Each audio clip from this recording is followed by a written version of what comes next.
Today's show is brought to you by Audible. Audible is offering our listeners a free audiobook with a 30-day trial membership.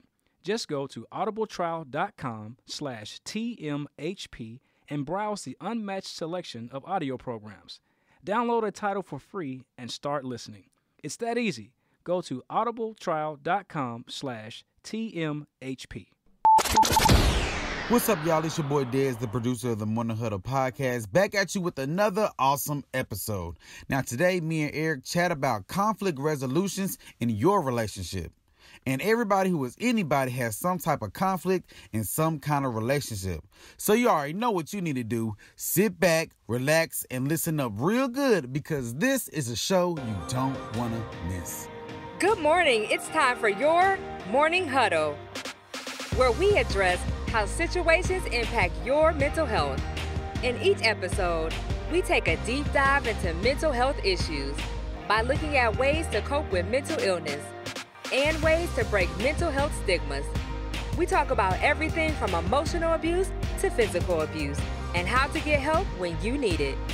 There's no need to suffer in silence, because Eric is here to coach you to better mental health. Here's your host, Eric the Counselor. Hey, good morning, everybody, and welcome to today's edition of the Morning Huddle podcast with yours truly, your host, Eric the Counselor. And it's your boy. Let me let you do your cut own up thing. in there. It's your boy Dez in in here as well. Ooh, let me cut my mic down a little bit. I'm a little blazing this morning. How you doing this morning, Eric? I'm doing well, man. I got me some hot chocolate with a shot of espresso in it. Because that weather is changing on us. Yes, the weather's changing. You got to get some of that hotness in your body, just to wake up a little Get some bit. hotness in your body this morning, just to wake up. Well, hey, man, good to have you with us today, Dez. We have another great show lined up that I know the listeners are going to really enjoy, because we're going to be talking about how to manage conflict in your relationships. Oh, yeah. Yep. Ooh-wee. That's a major one right there. Yeah, and the good thing about today's show is that, you might not be booed up right now. Uh-huh. But still. I will say it is cuffing season. Oh, you're right. It's upon us. I think this is upon us. So this is a need. Yeah, this show is perfect timing. But in case you are not booed up, during this cuffing season, it is important to know that what we're going to be talking about today, you can use these in all of your relationships, not just romantic relationships. So you guys be sure to stay tuned for that, because we're going to be talking about 5 ways to deal with conflict. Also, I want to remind you guys, as always, to first of all, we have somebody in the studio today recording Dez. He's doing a what are you doing, man? You got a documentary going on. I'm working my way to my superstardom. Right. I'm like, I need to get my life together so I can get me a documentary going here, man. So, yeah, there's a woman in the studio recording us today, and so that's what's going on behind the scenes. But, again, I want to invite you guys to be sure to follow me on Instagram at Eric_the Counselor, because that's where you can communicate with me about all your mental health questions. That's where you can give me the feedback about the show. You can see what I'm doing. I do the Self-Care Sundays, where I'm giving out these little videos, where I'm showing you guys that I am actually living out what I am teaching you guys about, and I do that on Sundays. I have contests where I'm giving away free stuff, so be sure to just follow me on Instagram at Eric_the Counselor. Des, you're not really doing. You're on FaceTime. you're on. I said FaceTime. You're on Instagram. Yeah. Posting your videos. Since the last time we talked about it, I just started recently posting a couple of things that I'm doing, just to let the people know, hey, I'm still out here. I'm still doing a little this, a little that. So where can they find you on Instagram? Definitely. Okay, so I changed it up a little bit. It's you still changed it up. Primetime Dante, but it's primetime.Dante. Took out the underscore. Primetime.Dante. DANTE. D-A-N-T-E. Primetime.Dante. By the way, a lot of people ask me, what's the Dante about? That's my middle name. Yeah. So have I ever told you that that's my middle name? That's what the D stands for? Probably so. Hey, it's only meant to be. Eric Dante Capehart. That's my middle name. Hey, but do you got the hyphen on the E though? See, I don't have the E. Mine is DONTA with the little hyphen, not a hyphen, whatever that symbol is across the A, like a slanted apostrophe. That just means our parents are bougie. All right, Dante. Not. Oh, it's the long. Unless you know it's a long vowel. The line over the A. Yeah, that's what I have. Okay. Dante. So you can specify it. So people call me Donta, but it's really Dante. Gotcha. Yes, Eric Dante Capar. That's cool, man. We both have the same middle name. And so a few minutes ago, I was talking about following me on Instagram where I'm giving away free stuff. And so speaking of free stuff, I'm really excited to tell you guys, the listeners, about a new service that I'm going to be offering. I am going to be offering what's called remote coaching, where you can pretty much have access to me, Eric the Counselor, right there in your pocket. And so what remote coaching is, it's kind of like counseling, but it's really not as in-depth as counseling. It's more like a drop-in type of deal. Let's just say you're going through your day, right, Dez? Right. And you have a situation where you need to process, your feelings, or process some thoughts, or process your next move. Right. And you need to run it by someone that you can trust. Gotcha. Well, you can hit me up, and we can do some remote coaching where I will help you. You'll tell me about your issue, and I will help you come up with a game plan to help you get whatever you need. And it's just like that. It's not a long-term counseling. It's not ongoing at all. It's just drop in, let me know what the issue is, and we're going to get you a plan. It's like that counselor's always right there in your pocket. That's just right. Pull it out like, hey, I got an issue. I need some help. What can I do? Help me out here. Yeah, I will be right there. And you can do this so it's you do it through your phone. It's video conferencing. Okay. It's real easy. I'll send you a secure link, 100% secure, 100% compliant with all the regulations. And it's just like we're doing a FaceTime where we'll get to see each other. I'll get to see you, and I will actually coach you through whatever the situation is. Man, that's awesome. Isn't that awesome? Yeah. A lot of people, I think, will benefit from that. And if that's something that you are interested in, just go to my website at ericthecounselor.com. There's a link where it says remote coaching. Check it out. Pick your day and time, and we'll get it going. Get it cracking. That is so easy. I'm really excited about we are at pretty much the end of season 2. Man, it's been a long Can you believe we have done all these episodes? Right. This has to be episode this is 17. This is episode 17 of season 2. I can just remember the first episode, planning for the first episode with Jamie. Yeah, with Jamie. Mm-hmm. I need to follow up with Jamie. Mm-hmm. Jamie is a woman, a transgender woman, that we did we kicked off season 2 with her. And she used that platform to tell the world that she was a transgender woman. Yeah, and I thought that was a pretty awesome, and that was way back. That was back in the summer. That was right. It was hot June. Outside. Right. Definitely, the weather wasn't like it is now. Yeah, man. And so the thing about podcasting that people might not understand, that this is a lot of work that we put into this. Really.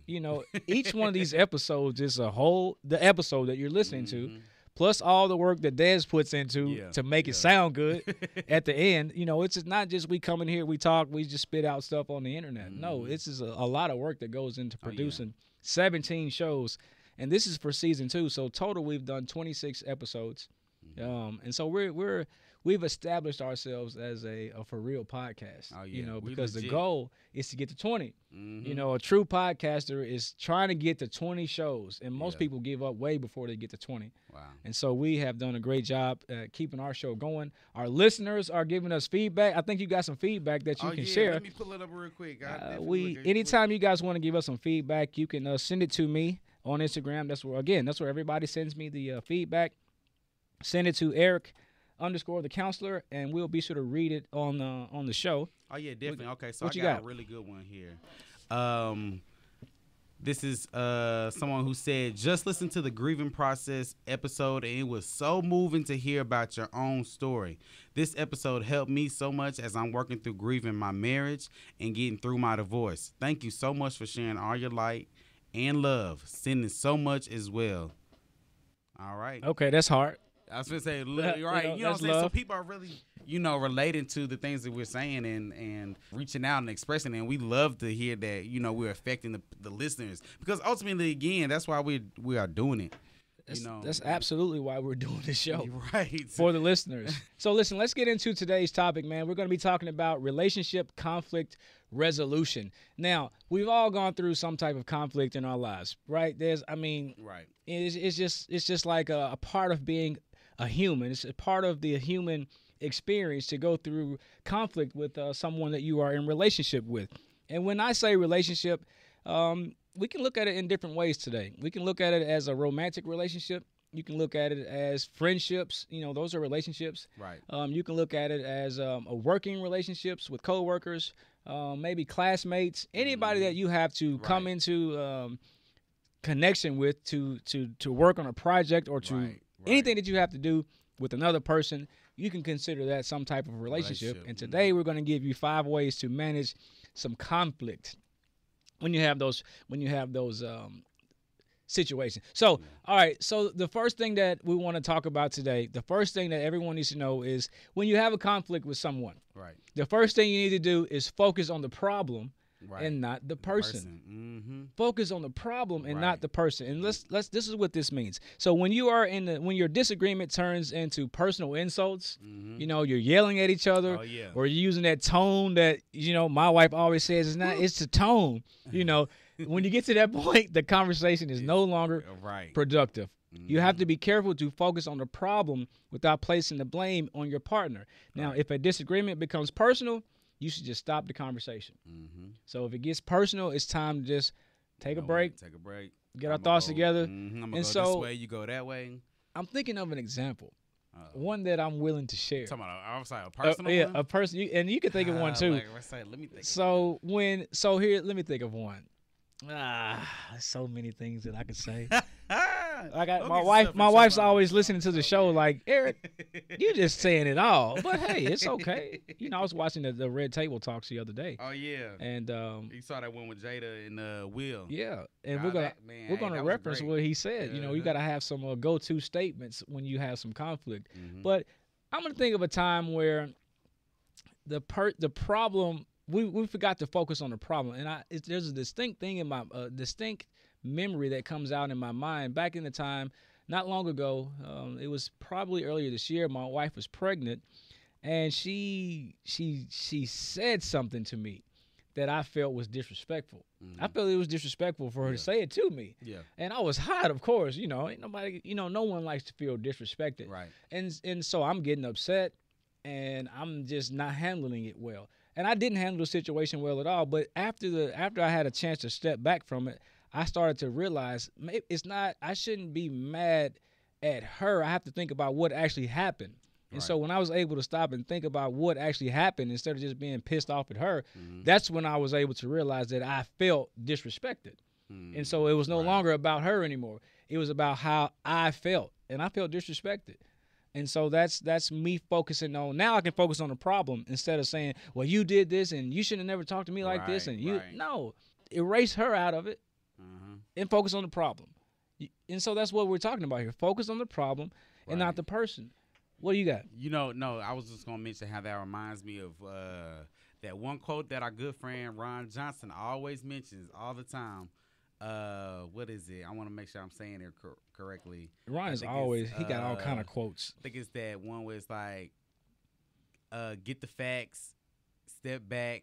Oh, man, hold on. I think I'm messing it up already. So it's like, step back, get the facts, act, don't react. Is that one? You know which one I'm talking about? I know exactly what you're talking about. Oh, yeah. So it's like, you know, where you kind of like take back and just really process what's happening and don't just react off of the first thing that comes to your mind. Actually, just take a step back. Yep. You know what I'm saying? Get the facts, really take in what's happening, why they may have said that, why that is happening, you know, and then act on that matter of you know, defense. So, yeah. And then you got to realize the first thing is try not to take it personal. It's hard not to at times, but, you know, just, again, if you have a conflict with someone that you're in a relationship with, just focus on the problem and not so much on the person. All right. And so now that's going to be very important towards helping you manage your conflict. Now, the next thing you want to do, which I do a whole lot as a therapist, which is use reflective listening. Reflective listening is the type of listening where you are actually just listening versus listening and thinking about what you're getting ready to say. Right. Next. Right. Because like when you having conflict and you going back and forth, is you hear I hear you. I hear everything you're saying. but I'm actually just using everything you say to help against you. I'm about to use that the same thing you telling me. I'm about to come back. My response is going to be this. I know what I'm about to say. Yep. As soon as you pause to breathe, I'm jumping in. I'm saying this. Yep. But see, reflective listening doesn't work that way. Because if you are practicing reflective listening, you're actually listening and you're going to tell the person what you're hearing them say. For an example, you're going through something with your wife, right? Right. And she's talking to you about not cleaning up. Oh, yeah. Oh, not sounds so familiar. So familiar. Hey, I'm trying to make it personal. I ain't gonna, I'm just letting people know. Right. That, Dez has some issues at the house where, I'm sorry. Your wife's going to kill me. But yeah, when your wife is talking to you about why she's upset about you not cleaning up, instead of, and I'm not saying this is what you do, but instead of thinking about your comeback, you should be listening. And when she's finished talking, you can say, okay, so this is what I'm hearing you say. It sounds like you have an issue with me not cleaning up because of X, Y, and Z. You can only do that if you're actually listening. Yeah. If you are what's known as passively listening, that's where you're just thinking about what you're getting ready to say next. Yeah. And look, since you brought it up, because that does take me back, because I feel like I've done that before when it was a situation about me cleaning the bathroom, and she's talked to me, because at this point she done told me several times to clean the bathroom, and it's like, okay, I'm gonna do it. Haven't done it. She goes back there and sees that bathroom is not clean, and now she has an attitude. And of course, I don't respond well to attitude, so of course my rebuttal is to say something smart back to her. But in my mind, it's like, okay, I'm gonna clean it. Okay, I'm going to clean it. But then that, that just frustrates her, instead of like really taking the time to say, you know what, she done asked me 3-4 times, clean this bathroom. Maybe you should ask her what it is about having the bathroom clean that she likes. Yeah, but I know what would even be better is that? Me to just say, you know what, I'm sorry, I'm gonna just clean it right now. Yeah. I know that would have just been what she wanted and what she wanted to hear. And sometimes it's like, that pridefulness, gets in the way, that ego. It's like, you gotta let it down a little bit and say, you know what, I'm sorry, I should have been cleaning this bathroom. Let me go ahead and take care of it now. Yeah. I ain't gonna lie, that's not an easy thing to do, but that could be something that I'm going to continue to work towards. So this is how you use reflective listening, all right? So let me explain this. So many times during arguments, we want to focus on getting our own point across rather than listening to what our partner is actually telling us. So what I want you to do is, before you respond to your partner, I want you to restate what they have said to you, but I want you to do it in your own words. All right? And I want you to continue this process until your partner agrees that you understand. Now, the next thing you will do is share your side of it. So let's go back. Just listen to your partner, and I want you to repeat what they said to you, but in your own words. Right. All right? And so you want to continue that process until your partner tells you that they feel like you understand where they're coming from. All right? Right. So what I'm telling you is basically to seek to understand before you seek to be understood.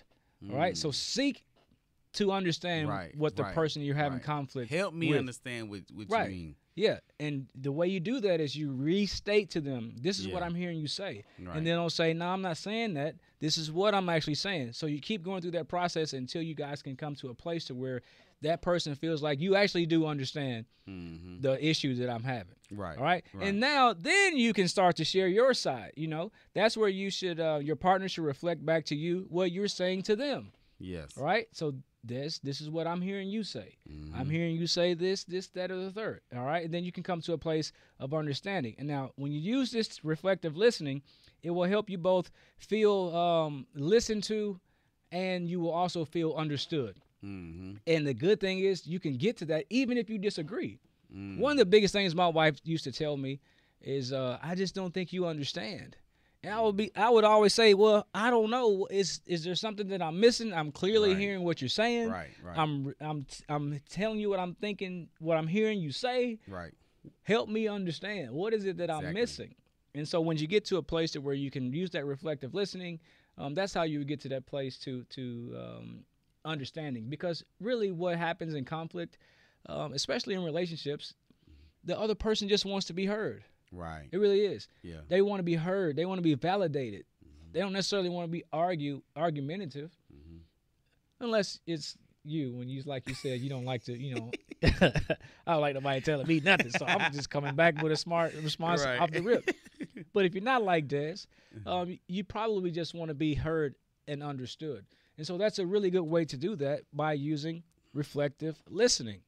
I hope you guys got that. Before we move on, I'm going to say it again, just for the listeners.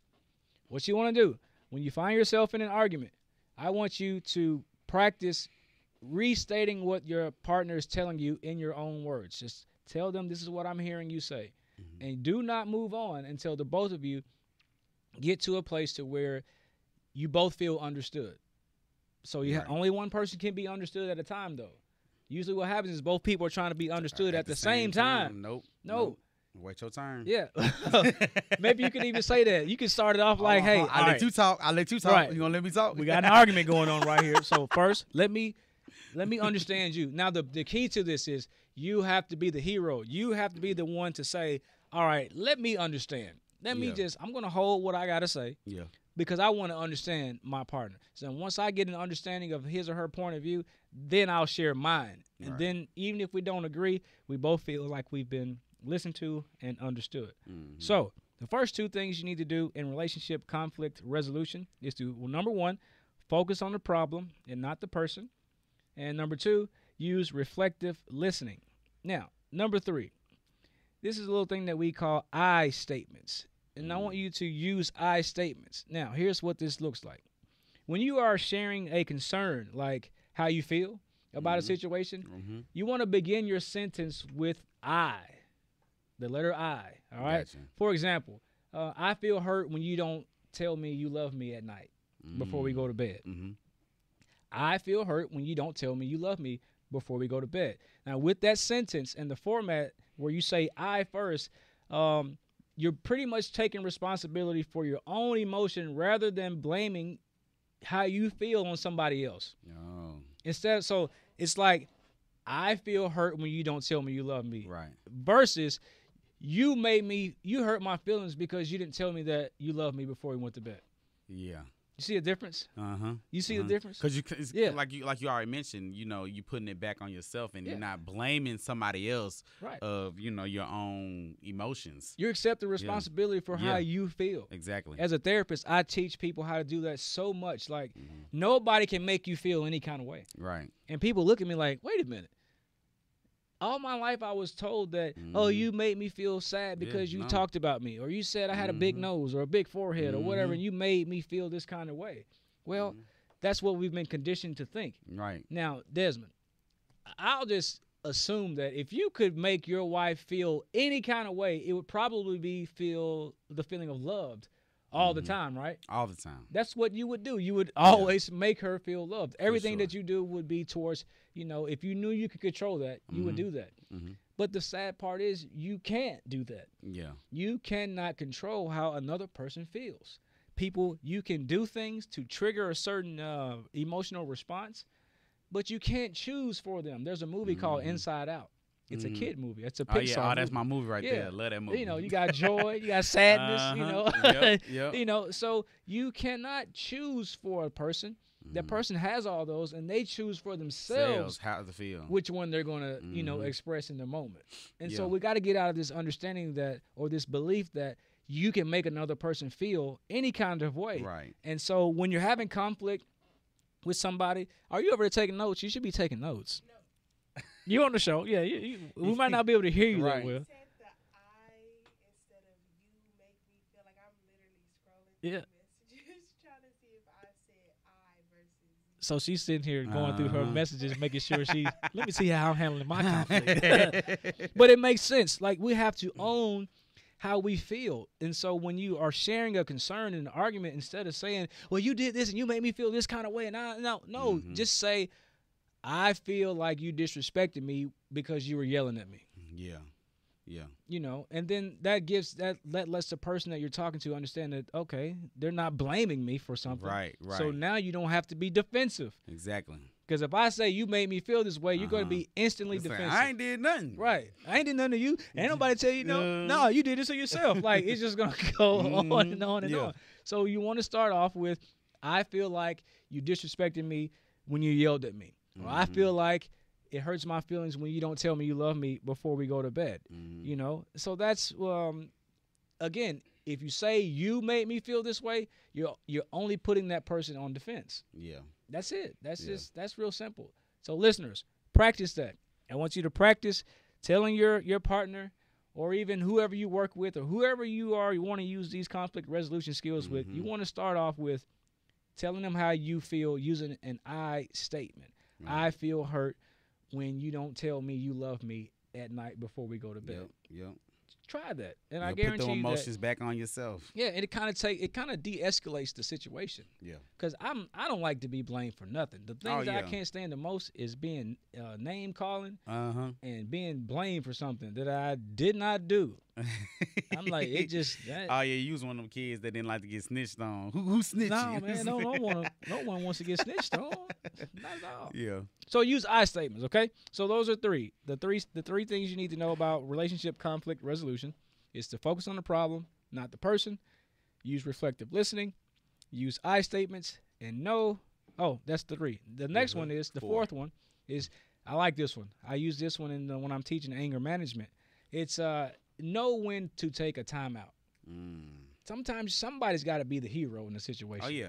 You know what I'm saying? When you know you done got to arguing and y'all name calling and it's just yelling and screaming and you done got up and got mad and you done raised your voice and stood up and said, you ain't gonna talk to me like that. I'm a grown ass man. Exactly. You know, when you get to that point, it's time to take a time out. You know, somebody's got to be the hero because that's where the damage starts to happen. Yeah, and I think that's like one of the most hardest one for a lot of people to do. You know, to be the one to step away and say, you know what, I'm going to walk away from this situation. Yeah. Because, like I said, everybody's point wants to be heard and wants to, you know, feel validated in the argument. Like, you know, no, you're going to hear what I have to say. You know, it's almost like that pridefulness, that ego. You know, it's in a lot of people. It's in just about everybody. Yeah. I feel it just a little bit. I mean, some people may have it more than others, but that's like one of the hardest things to say, you know what? I'm just gonna walk away. Why is it so hard?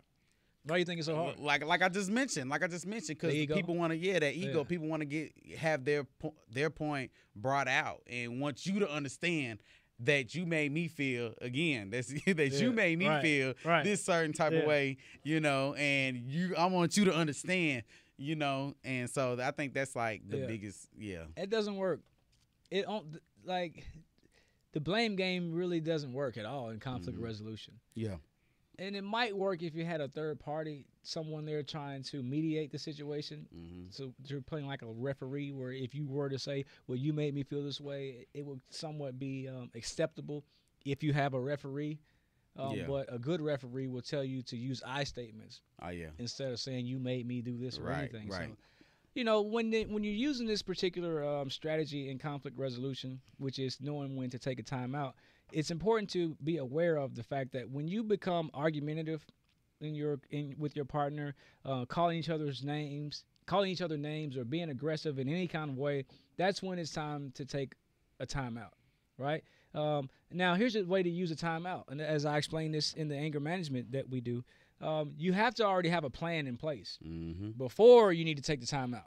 So what I mean by that is if you plan to use this technique of taking a timeout, you need to talk to your partner about what the timeout looks like before you take the timeout. So how do you do that? So this is how you do that. All right, so let me build it up in a good context. So my wife and I, every Sunday, we sit down at our kitchen table and we have like a family meeting. Yeah. And so you pick a good time to talk about the situation and how we're going to handle conflict. First of all, you don't want to just out of nowhere just say, hey, this is what we're going to do when we are in the middle of the conflict. We're going to have a conflict. No. Have this conversation before the conflict. And so you want to say, all right, when we get into an argument, we're going to take a timeout. And what that means is when one of us says we're going to take a timeout, that means for 30 minutes, we're going to go our separate ways. And it could be 15 minutes, 30 minutes, however long the two of you or three of you, whatever type of relationship you have, I don't know. Right. Hey, how many other people are involved in a relationship? You have to establish how long the timeout's going to be. So it's not like everyone goes off for like you might need a whole day to process it. You might need 30 minutes. You might want to handle it now. No, we're going to say, all right, for 30 minutes, we're all going to go to our separate corners. We're going to get ourselves together. And then we're going to come back and then we're going to resolve the situation. Yeah. That's it. That's a timeout. That's all it takes. I think that's a good time. Like no more than, in my opinion, no more than an hour. Yeah, hour's the max. I mean, you know, after an hour, you're like, I ain't even thinking about. If you're like me, I'm like, I done moved on in that hour. Exactly. And so, which is it also shows the beauty of the timeout. If you give yourself a timeout, you might not even be really feeling how you felt an hour ago. Exactly. Because feelings change all the time. Drastically. Second by second. You might not feel how you felt an hour ago about a situation if you had time to just sit down and just think about something else. And so that's another thing about the timeout. Don't sit there and process the whole situation and get ready to come back for another fight. Right. Just give yourself time to stop thinking about it. Like, that's what the timeout is for. It's not just a timeout to separate from each other and, you know, build your argument up stronger. No, it's a timeout to take a break from the whole situation altogether. Think about something more positive. Think about happier times. And then come back and say, hey, let's come to a place of resolution. You know what I'm saying? And so somebody's got to be the hero. Exactly. That's the way I look at a timeout. Who's going to be the hero in the situation? You come back and first thing you do, apologize. Even if you feel like you're not the one in fault. Yeah. You know, I just want to say I'm sorry. Yeah. You know, and that's hard for me because I'm not one to just dish out apologies like that because it has to be sincere for me. Yeah. But I've learned in my relationship that sometimes you just say it. Just apologize because so many times, well, this is me and my wife. Yeah. A lot of times she just wants to have an apology. She just wants me to say, I'm sorry. That's it. And, you know, that'll make everything better. And so and sometimes where I don't really feel like it's necessary, I still might just apologize. I'll find some reason to apologize. You know, I'll say something like, I apologize for my role in this situation. You know, I'll apologize for, you know, the way I said this. You know, I will never apologize for something like, I apologize for how I made you feel. Yeah. Because I don't believe I can make you feel anyway. Yeah. Now, if I do something, I apologize for my actions that may have triggered you to feel that way, but I can't really, I don't know, maybe it's something I need to continue to work through. And I've talked about this in counseling with my wife. Like, and she says she used to hate it when I used to say that I'm not in control of how she feels. It used to bother her. Yeah. But now she understands. Yeah. You know, through her counseling and her own self-care, she's learned that, you know, I'm responsible for my feelings. Yeah. You know, Eric's really not responsible for my happiness. Yeah. He can help me feel happy, but that's my responsibility. Again, that reminds me, just to intrude, that reminds me of that old saying that you got when you use sticks and stones may break my bones, but words will never hurt me. Your parents ever tell you that? No, look, she looking at me like, nah. Yeah. I don't know if my parents ever told me that, but I've definitely heard it a lot. Oh, yeah, because like I said, you know, that, and I think that was like a one good step of trying to train a child to realize that people can say whatever they want about you. Yeah. You know, it's on you on how it's going to affect you. You know, hey, just ignore them, you know. Yeah. But I'm not necessarily sure. I don't know. I believe words can hurt. Okay. Words are hurtful. Yeah. But I understand the sticks and stones things. But we also have to understand that words do hurt. Yeah, they do. Words might not hurt or affect each person the same way, but words do have power, and words hurt. Like if your wife told you, I can't stand your ass. I don't know why I bust out laughing like that, but no, really, I don't know. I'm just kind of like putting myself in that picture. That would be hurtful. Like if she really just said that, you know, for one, my next question is, okay, why? Yeah. Why? Yeah. And then she like really just said some more hurtful stuff on top of that. Like, dang. Words. Oh. Hurting. Dang, so that's how you feel. Oh. Yeah. So, I mean, words do hurt. Yeah. And we have to be responsible with our words. Yeah. And that's why in conflict, when you're just spitting out words, you're just doing more damage. Because you're not doing the reflective listening. You're just you got two people trying to be heard and understood. Yeah. And no understanding's taking place, and you're throwing out these words, and you just really need to just take a time out before you say something that you don't mean. Right. I said it to my wife the other day. We were into it about something, and I just got up and walked away. And she was mad. She was like, "Where you going? You know, why don't you say something?" And just, but I'm just staying calm. Yep. Nope. And then when I was ready to talk, I came back and I was like, I had to walk away because I was, I'm about to use one of the things Will Smith said. I was impaired. And so anything that I would have said would have been, you know, something that probably shouldn't have been said. Yeah. And so in those times where you're having, you know, some conflict, you have to you may need to have some go-to statements to take a break. Like, I'm impaired right now. Oh yeah. So I'm not able to talk to you in a loving way. Yeah. So we need to man, take a break. and I really, man, that was a really good, Yeah. you know, not to bring too much light to the red table talk, but that was a really good episode on relationship with Jada and Will. Yeah. I think one of the big, I watched that with my wife, and after it was done, had a whole conversation about it. Like, so, you know, how do you feel about, you know, and I think one of the biggest takeaways that I had from it was when they was talking about I'm drawing a blank. Oh my gosh. What were we talking about? They was talking about, when he shared that story when she cussed him out in front of everybody when she at told the him to table. shut the fuck up. Yeah, like right there in front of everybody. Yeah. And conflict. so, you know, that You conflict. talking And so about he was just like, you know, let's go have a conversation about this, you know, and then instilling that, I guess, I don't really, lack of a better word, that rule of, okay, we're not going to use that type of language with each other in conflict like that, you know what I'm saying? Because, and then that's when he started talking about, you know, because we could go left real quick. Yeah. He can say some hurtful stuff, she can say some hurtful stuff, and he doesn't want that, you know what I'm saying? So, and I think that was like a really good takeaway for. No, that was awesome. And it was real. You know, you have to be aware of what triggers, you know, what's going on. Yeah. You know, he felt disrespected. His wife cussed him out and told him to shut the fuck up in front of a group of people.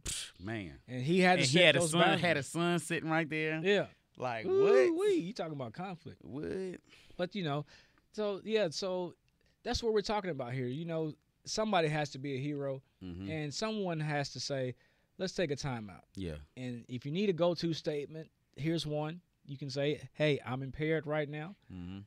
Let's take a time out. Yeah. Or you can say something like, I see that we are in an argument right now. Maybe we need to take a 30-minute time out like we agreed on, and then we can come back and resolve the situation. Right. You need to take a time out before it gets out of hand. Right. If you're trying to resolve a conflict. But if you're trying to be heard, or if you're trying to make a point, that your whole objective is just to make a point and just to say because you want that person to know what you got to say. Yeah. You're not going to get where you're trying to go because that person's probably going to be more defensive than they are going to be receptive to what you have to say. And so here's the last thing that we want to talk about today when you are dealing with relationship conflict. And we're talking about ways to resolve it. So far, we've discussed focusing on the problem and not the person.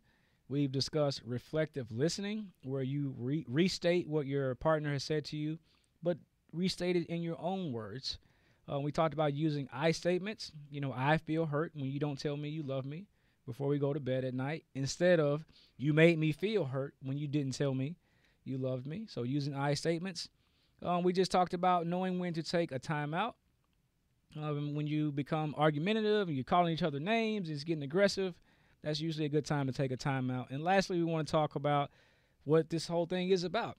You actually want to work towards a resolution. When you're having conflict and you're talking and you're going back and forth and you're understanding and you're being understood, the whole point of it is to come towards an actual resolution. Yeah. Now, this is a part that I like to talk about. So let me say this. You know, anyone that's in a relationship needs to understand that disagreement is normal. Disagreement is a normal part of any relationship. Yeah. You are not going to agree on everything. Yeah. The longer you're in a relationship, the more things you acquire in that relationship, like kids or cars or making decisions. Oh, yeah. You're not going to always agree. And that's totally normal. Now, if it becomes clear that you and your partner will not agree on something, then you just need to focus on a resolution instead. There are many times in my relationship where my wife and I, we say, well, we don't see it. I see it differently than the way you see it, and that's okay. We've agreed to disagree. So let's focus on the resolution instead now. Yeah. We've said what we had to say. We've sought understanding before we sought to be understood. We listened to each other. We took a time out. We did everything we need to do. We don't agree on what's going on, but now it's time to focus on a resolution. You see what I'm saying? Yeah. You have to move past, because if you're trying to change someone's mind about something, that's frivolous. Why are you wasting your time trying to change your partner's mind about a situation? don't do that. Just tell them how you feel. Be understood. Listen to them. Understand them. And now it's time to come to a resolution. Yeah. You see what I'm saying? And so you want to try to find a compromise that benefits both of you. And so you want to ask yourself if this disagreement really matters to my relationship. And you have to let yourself move on if it's not really something that even matters. Right. Because when you really stop and think about it, you're arguing, you have a conflict, and you ask yourself, does this even matter? Is this going to matter to me tomorrow? Is this going to matter for me 10 years from now? A lot of times it doesn't. It's not going to matter. So we have to move on. Yeah. And so how do you move on? What ways do you think people can move on? Once, say you don't agree. Yeah. Say you're dealing with, are we going to buy this car or not? Right? You want a Mercedes 500. Yep. You want a 500. She wants a C340, CX or something like that. Yeah. But you can't decide. So you both don't see it eye to eye. So how do you move on? What type of advice would you give the listeners? That one big advice that was given to me. That one C word, that compromise. Yeah. So what's the compromise? The compromise can be, okay, so. And make it personal. Why don't you give us a real example, maybe of something that you've had to come to a compromise with your wife? Man, I feel like I have a good one. I don't know why I'm just drawing a blank this morning. Okay, well let's just stick with the car one because that was already going in my mind. You done broke down the illustrations for me. So let's say that we wanted to get a new car, and she has a particular car in mind, and I already got a particular car in mind. It's like from there she's hitting me because I'm always gonna ask, okay, why do you want this car? Why this car? And then I'm going to have a chance to give my understanding, hey, I want this car because of this, and that, and things like that. So then just really being able to break down and see how each car is going to, benefit our lives. Which one is less beneficial and which one's more beneficial? Car. I mean, it's just a car. But okay, let's say she want a minivan. That's off the table, right? We ain't even got no kids. Let's say she want like a mid-sized car, and let's say I want like a sports car or something like that. And like already from right there you can kind of see some less beneficial. Of course, I mean when me wanting a sports car, it looks good, it goes fast, it's real nice and flashy. But that car seat ain't gonna fit in the back. Oh, you know what I'm saying? So it's like, okay, let me do what's more beneficial for the family or for what is more, for the both of us, for me and my spouse, and go with that decision. So here's a tip for you and for the listeners. You never want to ask someone why. Well, why do you want to do this instead of this? Ooh, so what should I do? And I'll tell you. Because I ask why all the time. It's just a natural thing. Well, why don't you want to do that? Here's the problem with that. The question why, it automatically puts the person on defense. Now I have to defend to you why I want to get this car. And so it's like, because really it's just that you want the car. Yeah. That's what you like. Now you got to try to sell it like, well, I like this car. I mean, what do you mean? And they probably give us some false allegations on why they want the car, even though they just want it. Now they're on defense. So instead, you say, what do you do? Instead, you just reframe the question. You say, well, what are the reasons you'd rather have this car? Instead of just why. Yeah. Even how you say it, why. Yeah. So you say, what are the reasons you want this car? And then they can say, well, it has good gas mileage, it has this, and that. And so now you're looking at the reasons. Yeah. And you can, if you have the reasons, now you can weigh the pros and cons, which is basically what you were saying, what you were getting to. But I'm trying to tell you guys, listeners, hear me when I say this. Just replace the word why, replace the why question with a what question. What are the reasons you think we should go to this restaurant instead of that one? Exactly. Then they might say, well, this was where my mom used to take me when I was a kid. And I just like going here. Pick a restaurant because she can't never pick a restaurant. Let's just pick it. Conflict. Why you don't never know where we want to go to eat? Yeah. What are your reasons for not knowing where you want to eat? And you'd be like, well, dang, since you put it that way, I guess because I hadn't looked at it yet. I hadn't really had time to. I hadn't really had. My day got away from me. But it's a better question to ask. Yeah. Because it's less. You don't have to defend whatever reasons you have in your head now. And I think like how you mentioned, you know, people don't automatically put that defense up. Yeah. You know, because it's like, why are you questioning me? You know what I'm saying? Because we could just have this whole wild back and forth, you know. And get where? Nowhere. Nowhere. You still don't even have an answer. You don't have the resolution. Nope. So that's what I'm saying. That's how you get to a place of resolving conflict. Mm-hmm. Don't say why, but what are the reasons that you want to do this instead of that? Again, that's you trying to help give some understanding to your spouse, your partner, or your teammate, whoever you're dealing with. Get some understanding. Help me understand why you want this. No. I said it There again. you go. Look, I ain't getting it yet, am I? Change it up. What would you say instead? Okay, help me understand the reasons you want this or you want to do this. There you go. Help me understand the reasons. It even sounds better. Like you sound so much more like I'm trying to resolve this with you versus I'm trying to prove you wrong or I'm trying to get you to see it my way. Yeah. When you say tell me the reasons, you're gaining information. Yeah. That sounds like okay. Let me educate him on, you know, the reasons why. Yeah. And the beauty in that is even if you disagree, it's like somebody's got to make a decision. There has to be a decision that's made, right? There has to be some type of decision that's made even when the two of you disagree. Yeah. Going back to the car. We got to buy a car. Yep. We obviously don't agree. Now that you've asked for the reasons instead of the why, now when you decide, if you finally say, well, we're gonna do this. I heard what you had to say. I've weighed the options. This is what we're going to do. So you can do that when you've allowed the other person or any party to express their point of view. Yeah. And then if your decision is not, if the final decision is not what you wanted, you have to be able to roll with it. Yeah. You can't, then you don't want to get into a power struggle. Exactly. Like my wife and I all the time. It's like, all right, honey, we don't agree with this, but we have to make a decision. And I've listened to what you have to say, and I've said what I have to say. And I actually think that what you think in the reasons is the best thing to do. Yeah. So let's do that. Yeah. Or I've heard what you have to say.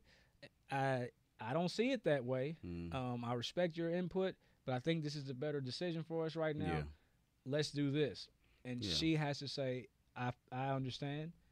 And let's roll with it. And that has happened many times. Like when my wife decided to walk away from her job while she was pregnant with the insurance, Right. Like the last time you want to leave a job is when you're pregnant, if you have insurance. And so we talked about it. We didn't necessarily agree, but we decided it's the best thing to do anyways. Yeah. And so, it's been the best. It's been a great decision for us. Yeah. So that's how you need to handle, relationship conflict. Let me review these because I know some of our listeners actually write down the stuff that we talk about. Someone sent me a picture with everything that we talked about in one of our shows. So ways to resolve conflict in relationships. Number 1, focus on the problem and not the person. Use reflective listening. Use I statements. Know when to take a timeout. And actually work towards finding a resolution. Yeah. Those are some good ones. Yep. Well, listen, that's our show for today. We hope you guys have learned something that's going to be useful to you. We know that it's useful to you.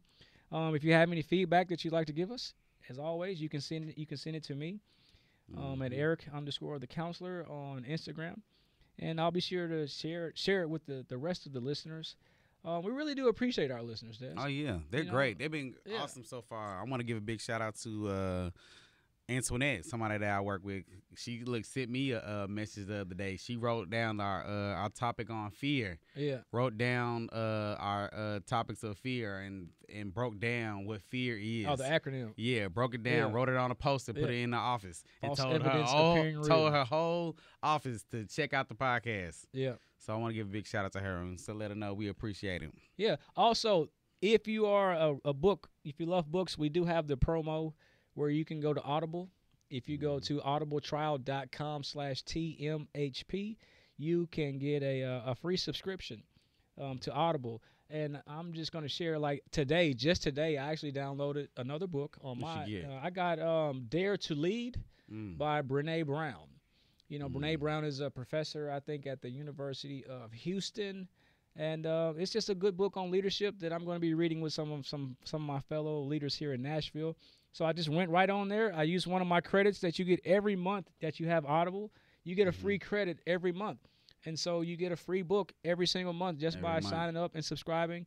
And you get a free book every month. It's a great way to, catch up on your reading. Right. It's a good thing to do for self-care. You know which one I'm going to check out real soon? I think Charlemagne, the guy just came out with one called The Shook One. The Shook One, about depression, right? On mental health. Yeah. Because he's another advocate for, black men and black people in general on mental health. Yep. So, hey, I read his other book. Did you read, what was it called? Black Privilege? I have not. It was good. I listened to Black Privilege on Audible. Yeah. I don't know what to say. Do you say I read something on Audible? Oh, you listened to it on Audible. It just seems weird to say I listened to this book. So you ain't read nothing. You listened to it. I read the title.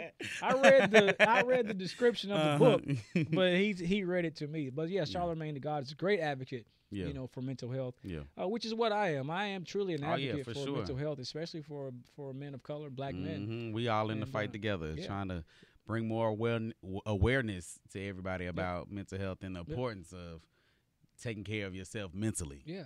My whole thing is I want to help people experience mental health.